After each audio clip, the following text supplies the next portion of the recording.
लगी पड़ी है इस समय दोस्तों पाकिस्तान की। बताता हूं मैं कैसे, आखिरकार क्या हुआ है, प्रॉब्लम क्या है। देखिए, पाकिस्तान इस समय इसलिए डरा हुआ है, इसने सऊदी से एक डिफेंस पैक्ट तो साइन कर लिया, लेकिन अब इनको डर है कि भाई अगर हूतियों ने ज़्यादा हमला किया तो हम जाएंगे किधर। बात करेंगे, आशा करता हूं आप सब बहुत अच्छे होंगे। मेरा नाम है सिद्धांत अग्निहोत्री, स्टडी ग्लोस पे आपका बहुत बहुत स्वागत है। दोस्तों, घर बैठे ट्रैवल करिए पूरा इंडिया, सुकून। जो मेरा ट्रैवलिंग चैनल, उसमें मैं इन्फॉर्मेशन वीडियोस डालता हूं। थोड़ा अलग तरीके का ट्रैवलिंग चैनल है, तो वो उसका लिंक डिस्क्रिप्शन कमेंट बॉक्स में है। तो हुआ क्या है, हुआ ये है कि देखिए, सऊदी अरब, यमन में सऊदी अरब एक सिविल वॉर लड़ रहा है। सऊदी अरब के साथ पाकिस्तान, देखिए पहले आप हिस्ट्री समझिए कि क्या आपको पता है कि जब Islamic countries, organisation of Islamic countries 69 है ना, जब ओआईसी का फॉर्मेशन हुआ था तो भारत को न्योता भेजा गया। हमारे प्रेसिडेंट फ़खरुल अली दिन अहमद जो है, फ़खरुल अली अहमद जो है, वो गए। जब वो गए, प्रेसिडेंट थे हमारे, इंदिरा गांधी ने भेजा मोरक्को में। उनके मुंह पे दरवाज़ा बंद किया था कि तुम्हारी कोई ज़रूरत नहीं है, क्योंकि पाकिस्तान ने बोला था। पाकिस्तान की इतनी पैठ थी क्योंकि पूरे गल्फ को दो चीज़ से डरते कि स्ट्रॉन्ग मिलिट्री, उसके लिए इन्होंने पाकिस्तान को ले रखा है। ठीक है, कभी भी प्रॉब्लम आएगी तो पाकिस्तान की सेना हमको बचाएगी। इसीलिए सऊदी अरेबिया ने डिफेंस पैक्ट साइन किया जब इसराइल ने हमला कर दिया था कतर के ऊपर। दूसरा, डेमोक्रेसी से वो डरता है, तो इसीलिए उन्होंने अपने लोगों को बहुत ज़्यादा सुविधाएं दी हुई हैं। तो अभी क्या है कि ये जो डिफेंस पैक्ट है, जिसके अभी तक हमको क्या टर्म्स एंड कंडीशंस है वो देखने को नहीं मिले हैं, बट मोस्ट प्रोबेबली उसमें यही है कि अगर हमारे ऊपर हमला होगा तो आप आएंगे। अब हो सकता ना भी हो ऐसा, क्योंकि जब भारत ने इस पर क्वेश्चन किया तो सऊदी अरेबिया पलटी मार गया। लेकिन दोस्तों, अब चीज़ें गड़बड़ हो रही है। मैंने आपको बताया था कि ये पाकिस्तान के लिए लेने के देने पड़ जाएंगे। पाकिस्तान ने इसको इसलिए किया था कि हम भारत पर हमला करेंगे। पाकिस्तान आज नहीं तो कल हमला करेगा इंडस बॉर्डर को लेकर, और क्योंकि उसको लगता है अमेरिका हमारी साइड में है, सऊदी हमारी साइड में, तो चीज़ें बेहतर हो जाएंगी। बट ऐसा नहीं है, कोई भी चीज़ उसको बचा नहीं सकती। सऊदी अरेबिया ऑलरेडी कॉन्फ्लिक्ट में है। अब हूतीज ने हमला कर दिया है। देखिए, ईरान अमेरिका युद्ध में है। हूतियों ने, ईरान ने हूतीज को बनाया। सिविल वॉर हुई यमन में 2014 के अरब स्प्रिंग के बाद, 2014 के बाद 2011 में अरब स्प्रिंग हुई, तो उसके बाद हूतीज ने सना, जो कैपिटल है, उस पर कब्जा कर लिया, और अभी नॉर्दर्न यमन पर हूतियों का कब्जा है। तो भाई इन्होंने क्या किया, ईरान को दिमाग खराब हुआ, सऊदी अरब अभी बचा हुआ है, लेकिन लगातार अमेरिका ईरान के ऊपर बम बरसा रहा है और 0 आवर अल्टीमेटम दे दिया अभी। और परसों जो है हूतीज ने सऊदी अरेबिया पर ड्रोन से हमला कर दिया।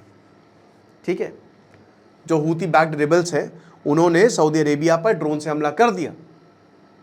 इसका मतलब आप समझ रहे हैं कि अगर एयर स्ट्राइक्स होंगी, 2022 में जो स्टैब्लिश्ड सीज फायर है वो टूट जाएगा अगर ये वॉर नहीं रुका। इसीलिए तो पाकिस्तान बहुत तत्पर है कि कुछ भी करके वॉर को रोकना है, क्योंकि अगर सऊदी पर बात आई तो हमको ना चाहते हुए भी उतरना पड़ेगा।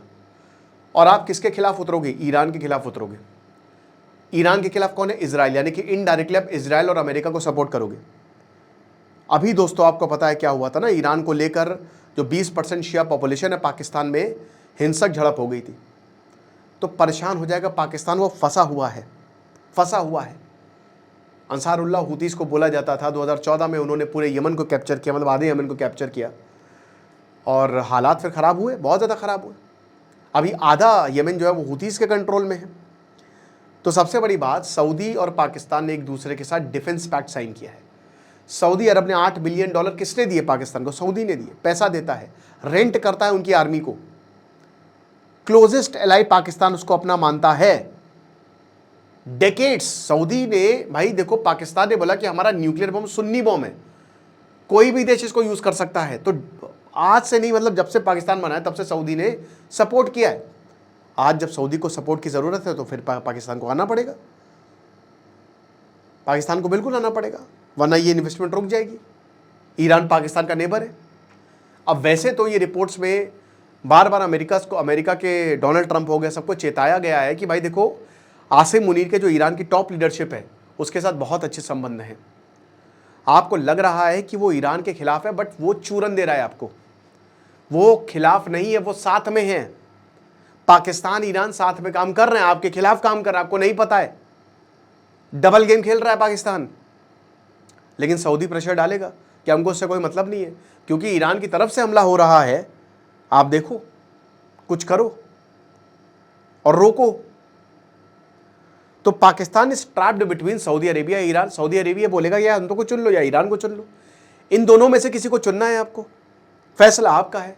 पेट्रोल के दाम लगातार पाकिस्तान में बढ़ते जा रहे हैं और ये डिफेंस पैक्ट दिक्कत। अब मान लीजिए कि पाकिस्तान कहता है कि हम सऊदी अरेबिया को सपोर्ट नहीं करेंगे, तो अपने क्लोजेस्ट स्ट्रैटेजिक पार्टनर्स को खो देगा। सबसे बड़ी बात, फाइनेंशियल पॉलिटिकल असिस्टेंट जो मिलता है ख़त्म। नवाज शरीफ से लेकर ऐसे परवेज़ मुशर्रफ से लेकर जितने भी पाकिस्तानी लीडर्स हैं वो सबसे पहले सऊदी अरेबिया भागते हैं। नवाज शरीफ की फांसी क्यों रुकी थी? यूएई और सऊदी अरेबिया की वजह से, वरना नवाज शरीफ को लटका दिया जाता, बच गए तो परवेज़ मुशर्रफ लटका देता। 2017 में भी यही हुआ। ये चीज़ है, पाकिस्तान के पास सुन्नी भी है और शिया भी है, और क्योंकि सऊदी अरेबिया और ईरान दोनों ही इसमें कॉन्फ्लिक्ट में इन्वॉल्व हैं, तो ये मुसीबत का सौदा हो सकता है। अब हो सकता है पाकिस्तान इसको बैलेंस कर जाए, लेकिन जब ज़रूरत होगी तब आपको आना पड़ेगा। तो ये चीज़ है। रेड सी पर हुतीज़ ने लगातार अटैक किया है, जो कि अगेन सऊदी अरेबिया के लिए बहुत बड़ा कंसर्न है। अभी बाल मंदेब खुला हुआ है वहाँ पे हुतीज़ का, तो एक तरफ तो आपका ईरान उस कंट्रोल करता है, दूसरी तरफ यमन में हुतीज़ को बैठा रखा है, वो कंट्रोल करते हैं। स्ट्रैटेजिक पोजीशंस पे ईरान ने बहुत अच्छे से, उनको पता है कि यही ट्रेड रूट है, यहाँ से सब कुछ जाएगा, तो वहाँ पे उसने प्रॉक्सीज खड़े किए हैं, ओके, ताकि दिक्कत है। तो क्या वाकई में पाकिस्तान इस कॉन्फ्लिक्ट में आ सकता है? सबसे बड़ा सवाल ये है। Not immediately. ऐसा बहुत, देखिए, सऊदी अरेबिया तभी पाकिस्तान की मिलिट्री को बुलाएगा जब कॉन्फ्लिक्ट बहुत ज़्यादा बढ़ जाएगा, क्योंकि सऊदी अरेबिया की बहुत स्ट्रॉन्ग मिलिट्री नहीं है, और जब कॉन्फ्लिक्ट हद से ज़्यादा बढ़ जाएगा तब शायद पाकिस्तान को एंट्री मारनी पड़े अकॉर्डिंग टू डिफेंस पैक्ट, जब वाइडर रीजनल वॉर में कन्वर्ट होगा। फिर प्रॉब्लम क्या है कि जो इतना बड़ा बॉर्डर है, ईरान पाकिस्तान के अंदर तबाही मचा देगा। और आप एक चीज़ समझिए कि ईरान पाकिस्तान से बॉर्डर कहाँ पे शेयर करता है? वो बलूचिस्तान और खैबर पख्तूनख्वा पे शेयर करता है। ये दोनों रीजन पाकिस्तान के हाईली वल्नरेबल हैं। अभी बलूचिस्तान ने बोला कि हम आज़ाद हैं, इतने सारे तीर जो हैं वो पाकिस्तान को उड़ता तीर, आप समझ रहे हो ना। तो इसीलिए डेस्परेटली पाकिस्तान, कतर, टर्की ये सब ट्राई कर रहे हैं कि मीडिएशन हो जाए और ये वॉर रुक जाए। ये है, तो देखेंगे दोस्तों आगे क्या है। बट जाहिर सी बात है कि जो कॉन्फ्लिक्ट हो रही है इससे सबसे ज़्यादा अगर कोई डरा हुआ है तो दैट इज़ पाकिस्तान। खुश रहिए, पढ़ते रहिए। जैसे सिद्धांत अग्निहोत्री, साइनिंग ऑफ।